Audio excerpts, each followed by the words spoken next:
জাতীয় ঐক্যমত্য কমিশনের আহ্বানে সর্বদলীয় যেই বৈঠকটি হয় সেখানে আমরা জাতীয় নাগরিক পার্টির পক্ষ থেকে স্পেসিফিকভাবে তিনটি বিষয় নিয়ে কথা বলেছি। আমরা সরকারের যে প্রতিশ্রুতির সময় জুলাই ঘোষণাপত্র দেওয়ার কথা ছিল, আমরা সেটির অগ্রগতি সম্পর্কে জানতে চেয়েছি এবং 30 কার্যদিবসের মধ্যেই যাতে জুলাই ঘোষণাপত্রটি জারি করা হয় সে বিষয়ে আমরা জোর আহ্বান জানিয়েছি। কারণ আমরা এর আগেও দেখেছিলাম জানুয়ারি মাসে একটা ডেট দেওয়া হয়েছিল, সরকার প্রতিশ্রুতি দিয়েছিল, এই আন্দোলনের প্রেক্ষিতে আরেকটি প্রতিশ্রুতি দিয়েছে, এইবার যাতে প্রতিশ্রুতি ভঙ্গ না হয়।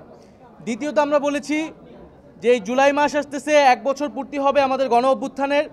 5ই আগস্টের আগেই এই জুলাই মাসের মধ্যেই যাতে জুলাই সনদটি কার্যকর করা হয় সকলের স্বাক্ষর নিয়ে, আমরা যাতে জুলাই সনদ করতে পারি এবং জুলাই সনদ কার্যকর হওয়ার আগে নির্বাচনের তারিখ ঘোষণা করা ঠিক হবে না।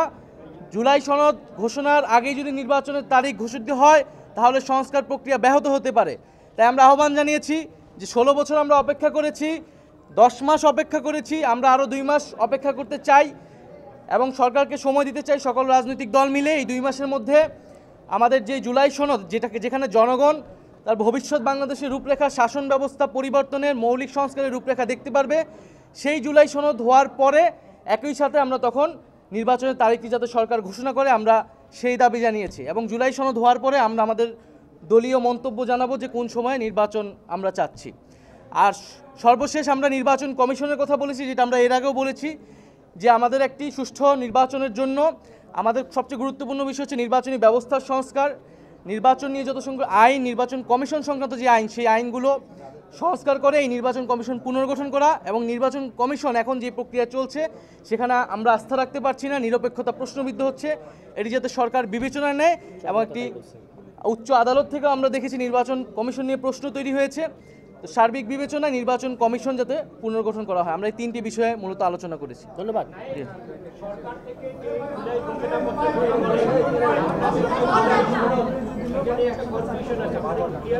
দুইটাই লাগবে।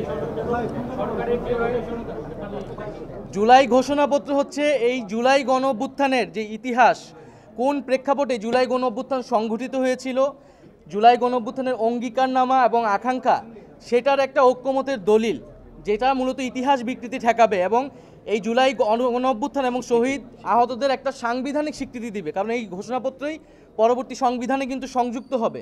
আর জুলাই সনদ হচ্ছে আমাদের রাষ্ট্র কাঠামোর যে সংস্কার, যে কোথায় কোথায় আমরা সংস্কারগুলো করব এবং সেই সংস্কার যাতে পরবর্তীতে অব্যাহত থাকে, বিচারের বিষয়টা যাতে আমাদের অব্যাহত থাকে, সেই বিষয়ের একটা ঐক্যমতের দলিল।